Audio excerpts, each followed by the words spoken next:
നമ്മൾ കഴിഞ്ഞ വട്ടം കൊരട്ടുമുത്തിയെ കാണാൻ വന്നില്ലേ?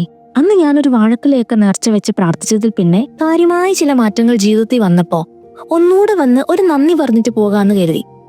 അവിടുന്ന് പ്രാർത്ഥിച്ചിറങ്ങി ഏതോ റോഡിലൂടെ ഇങ്ങനെ അലഞ്ഞുകൊണ്ടിരുന്നപ്പോ ഒരു വലിയ പള്ളി കണ്ടു. എന്തായാലും കണ്ടതല്ലേ, കയറി പ്രാർത്ഥിക്കാമെന്ന് കരുതി ഞങ്ങൾ ഉള്ളിലേക്ക് ചെന്നു. സത്യം പറയാലോ, മുത്തുകൾ പതിപ്പിച്ച വെണ്ണക്കൽ കൊട്ടാരം എന്നൊക്കെ പണ്ട് കഥകളിൽ വായിച്ച ഓർമ്മയൊക്കെ എനിക്ക് അപ്പ വന്നു.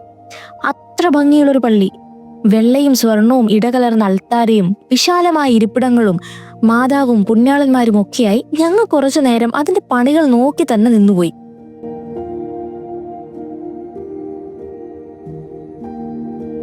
നേർച്ചയിട്ടിട്ട് ഇറങ്ങാൻ നിന്നപ്പോഴാ AD 600 എഴുതിയിരിക്കുന്നത് കണ്ടത്. അടിച്ചു മോനെ ലോട്ടറി എന്നതായിരുന്നു അടുത്ത ഞങ്ങളുടെ എക്സ്പ്രഷൻ. അപ്പോഴേ ഫോണും എടുത്ത് വീഡിയോ എടുക്കൽ തുടങ്ങി. ഇവിടുത്തെ കാര്യങ്ങളൊക്കെ ആരോട് ചോദിക്കുമെന്ന് വിചാരിച്ചു നിന്ന സമയത്ത് ഭാഗ്യത്തിന് അവിടെ പ്രാർത്ഥിക്കാൻ ഒരു ചേട്ടൻ വന്നു. പുള്ളിയാണ് പറഞ്ഞു തന്നത്, AD 600-ാം ആണ്ടിൽ മാർത്തോമാസ്ലീഹ വന്നപ്പോൾ സ്ഥാപിക്കപ്പെട്ട പള്ളികളിൽ ഒന്നാണ് ഇതെന്ന്. അക്കാലത്ത് ചാലക്കുടി ഭാഗത്ത് വസൂരി പടർന്നു പിടിച്ചപ്പോ മാതാവിനോട് പ്രാർത്ഥിച്ചുവെന്നും അതിന്റെ വിശ്വാസത്തിന് പുറത്ത് മാതാവിന്റെ പേരിൽ ഒരു പള്ളി പണിതുവെന്നുമാണ് കേട്ട ഒരു ചരിത്രം. പിന്നീട് പല തവണകളായി പുതുക്കിപ്പണിത പള്ളിയാണ് നമ്മളിപ്പോ കണ്ടത്.